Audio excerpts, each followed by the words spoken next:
سلاکار وزیر او ننګرهار والي محمد غلام منګل اچین ولسوالۍ کې د امنیتي منصوبینو ملاتړ غونډې ته د وینا پر مهال وسلوال طالبان د سولې بهیر سره یوځای شي او هغه چې په دې خاوره کې تروریستي فعالیتونه ترسره کوي د داعش په څیر بلمنځ یوړل شي. د اچین ولسوالۍ د سرحدي پولیسو په کنډک د وطنپالو ځوانانو په هلو ځلو د امنیتي منصوبینو په جوړه شوې ملاتړ غونډه کې د یادې ولسوالۍ د مسؤلینو سربېره ننګرهار والي، امني قومندان د ملي اردو څلورمې پلې لواء او سرحدي پولیسو قومندانانو، حج او اوقافو او کله پراختیا ادارو رئیسانو، ولایتي شورا غړي عبید الله شینواري، د اچین او شینوارو ولسوالیو مخاورو، دیني عالمانو، وطنپالو ځوانانو او ګڼ شمېر نور ګډون کړی و. ننګرهار والي محمد غلام منګل ویل د شینوارو ولسونو په میړانه سره د داعش پر وړاندې مقاومت وکړ چې له امله د یادې تروریستي ډلې مخه لومړی د ننګرهار په نورو ولسوالیو او بیا ټول افغانستان کې ونیول شوه. نوموړي زیاته کړه د ننګرهار او ټول افغانستان ولسونه او مسؤلین د شینوارو ولسوالیو د ولسونو پر میړانه افتخار کوي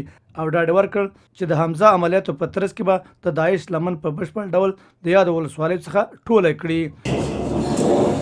نن خوشحاله یم چې په داسې حال کې اچین ته راځم چې زموږ عملیات بریالي په مخ روان دي.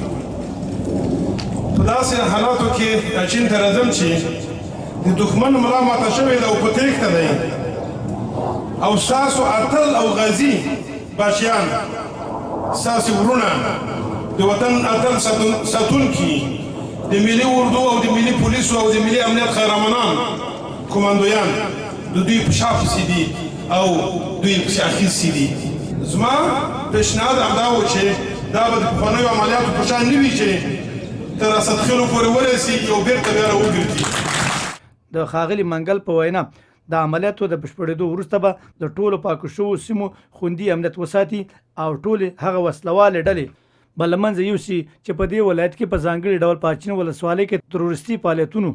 ترسره کولو ته هڅه وکړي. هغه په یاده ولسوالۍ کې د سرحدي پولیسو د نهم کنډک له فعالیتونو هم خبر ورکړ او زیاته یې کړه. د یاد کنډک لپاره یې سمونوال اسماعیل کړوخیل د قومندان په توګه ګمارلې چې ولسونو څخه نوموړي سره د همکارۍ هیله وکړه. ننګرهار والي ډاډ ورکړ چې د عملیاتو له بشپړېدو وروسته به په اچین ولسوالۍ کې د روغتیايي، پوهنې، سړکونو او نورو برخو کې د پروژو د پلي کولو ترڅنګ بې ځایه شوو کورنۍ ته د کورونو په جوړولو او له دوی سره په بېلابېلو برخو کې د مرستو ترسره کولو په موخه کوټلي اقدامات ترسره کړي. ننګرهار والي محمد غلام منګل ویل پر افغان وسلوالو طالبانو غږ کوم چې له جګړې لاس واخلي او سولې بهیر سره یو ځای شي، خو له همدې ځایه ټولو وسلوالو مخالفینو ډلو ته پیغام ورکوم چې د تروریستي فعالیتونو ترسره کولو پر مهال به دوی هم د داعش په څیر وځپل شي. د اچین ولسوال ډاکټر اسماعیل ډاډ ورکړ چې د یادې ولسوالۍ ولسونه د کوکنارو کښت د له منځه وړلو، داعش ځپلو او نورو ټولو برخو کې د ولسوالۍ ادارې سره بشپړه همکاري دي او په بېلابېلو برخو کې یادې ولسوالۍ ته د لا زیاتې پاملرنې غوښتنه وکړه. دوی ویل کلی دي وران شي، کورونه دي ویجاړ شي، خو د داعش څخه دي ورته ولسوالۍ پاکه شي تر څو دوی ته پکې په هوسا ډول د اوسېدو زمینه برابره شي. یادو مشرانو غوښتنه وکړه چې د عملیاتو له بشپړېدو وروسته دي ورته تخریب شوي کورونه جوړ شي، امنیتي منصوبین دي ورته تجهیز شي او یاده ولسوالۍ کې دي بېلابېلو برخو رغنیزي او نورې پروژې پیل شي. انشاءالله چې دغه